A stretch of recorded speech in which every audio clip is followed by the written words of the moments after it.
एक गांव में एक लड़का रहता था जिसका नाम था राहुल। राहुल बड़ा ही समझदार और हार्डवर्किंग था। उसके सपने आसमान को छूने के थे। हर कोई उसके टैलेंट्स का फैन था, मगर उसकी बुआ उससे बहुत जलन करती थी क्योंकि उनके खुद के बच्चे राहुल जैसे नहीं थे। कमला बुआ के बारे में एक बात और जानने वाली थी कि वो काला जादू किया करती थी। जब राहुल को स्कूल और कॉलेज में सफलता मिलने लगी तो कमला बुआ के मन में जलन और गुस्सा बढ़ गया। एक दिन कमला बुआ ने अपने मन में एक खतरनाक इरादा बना लिया। रात के अंधेरे में जब सब घर वाले सो रहे थे, कमला बुआ अपने छुपे हुए कमरे में गई। उन्होंने एक पुतला बनाया जो राहुल जैसा दिखता था। उस पुतले को उन्होंने काले धागे से लपेटा और उस पर कुछ अजीब सिंबल्स बनाए। फिर उन्होंने अपने मंत्रों का उच्चारण शुरू किया। कमला बुआ ने कहा, राहुल, अब तू कितनी भी कोशिश कर ले, पर अब तू सफलता कभी नहीं पा सकेगा। उन्होंने अपने जादू टोनी की ताकत से उस पुतले को कंट्रोल करना शुरू कर दिया। धीरे धीरे राहुल की जिंदगी बिगड़ने लगी। जो लड़का हमेशा हंसता खेलता रहता था, वो अब परेशान रहने लगा। उसकी नौकरी में भी दिक्कत आने लगी और लोग उससे दूर जाने लगे थे। उसकी जिंदगी में हर तरफ सिर्फ प्रॉब्लम्स थी। राहुल को कुछ समझ नहीं आ रहा था। एक दिन उसने अपनी माँ से कहा, माँ, मुझे लगता है कि मेरी जिंदगी में कुछ गलत हो रहा है। सब कुछ बिगड़ क्यों रहा है? उसकी माँ को भी समझ नहीं आ रहा था। फिर उन्होंने एक पंडित जी को बुलाया जो इन चीजों में एक्सपर्ट थे। पंडित जी ने राहुल के घर का जायजा लिया और कहा, यहाँ किसी ने काला जादू किया है। राहुल और उसकी माँ ये सुनकर चौंक गए। पंडित जी ने कहा, तुम्हारे घर में कोई अपना ही दुश्मन है।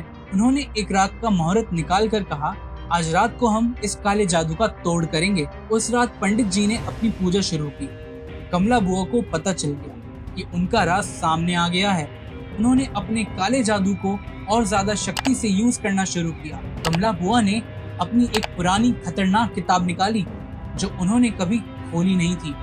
उस किताब में ऐसे मंत्र थे जो सिर्फ तभी यूज किए जाते थे जब मौत का सामना हो। कमला बुआ ने एक पुराना और जबरदस्त मंत्र पढ़ना शुरू किया। बुआ का कमरा एक अजीब सी रोशनी से भर गया।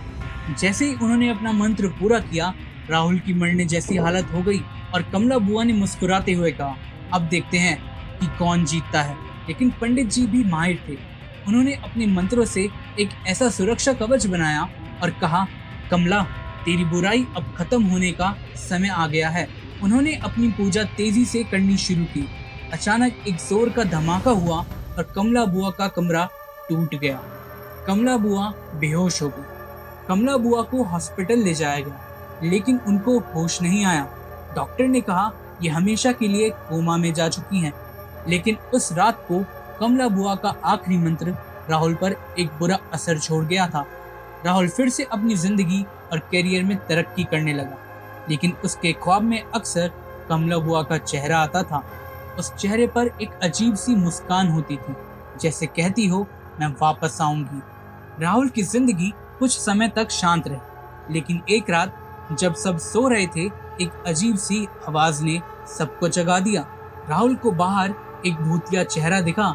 सब घर वाले डर गए, लेकिन राहुल ने हिम्मत दिखाई और बाहर गया। जैसे ही राहुल ने दरवाजा खोला, एक बड़ी हवा का झोंका आया और घर की लाइट्स बंद हो गई। लाइट्स वापस आई तो राहुल ने देखा कि कमला बुआ का पुतला घर के बीच में पड़ा था।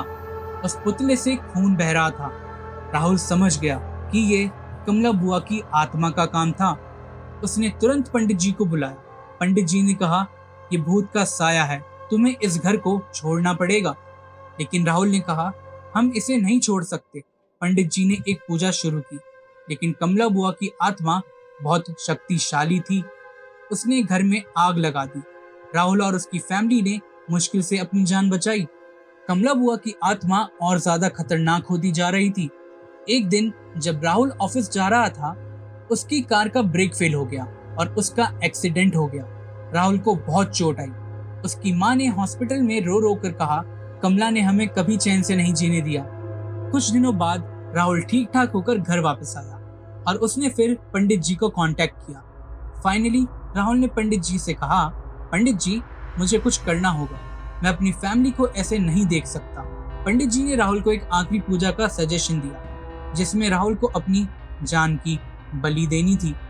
राहुल ने मन बना लिया। उसने कहा, अगर मेरी बलि से मेरी फैमिली सेफ हो सकती है तो मैं तैयार हूँ। पंडित जी ने पूजा शुरू की। राहुल ने अपने आखिरी शब्द कहे, माँ मुझे माफ करना। जैसे ही पूजा खत्म हुई, एक जोर का झटका लगा और राहुल बेहोश हो गया। उसने अपनी जान देकर अपनी फैमिली को बचाया।